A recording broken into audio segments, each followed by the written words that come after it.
I-try nyo rin to lutuin at sigurado magugustuhan nyo to. Creamy chicken mushroom, mga mare. Madali lang lutuin at swak na swak sa budget. Magpainit lang muna tayo ng mantika sa ating kawali. Tapos, ipapan-fry natin ang ating mga chicken. Alam ko naman, mare, sawang-sawa ka na sa adobong manok.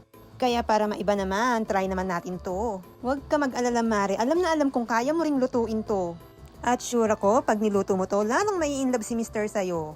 Konting prito lang ang gagawin natin sa manok kasi pakukuluan pa naman natin ito mamaya. At mare, pag tansyado mong luto na yung manok, hanguin mo na to sa kahirapan. Madali ang luto lang to, mga mare. Late lunch na kasi, halos alauna na. Pero kung gusto niyo ng mas masarap, pwede nyo ibabad sa toyo at paminta ang manok bago nyo iprito. At sa same pan, mare, lalagay lang natin ang ating butter. Maghiwa na rin kayo ng sibuyas at bawang, mga mare, dahil sunod natin tong igigisa.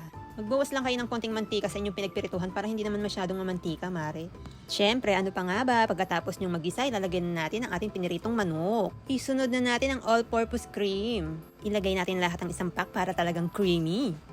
Halu-haluin lang natin yan at pakuluan ng ilang minuto, mga 15 to 20 minutes, okay na.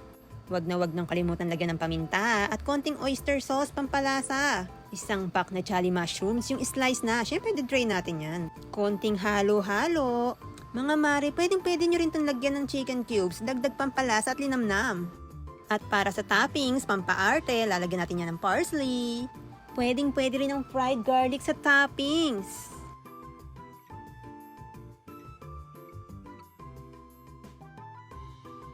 O diba, ang bilis lang lutuin. Ayan na, luto na, tara, kain!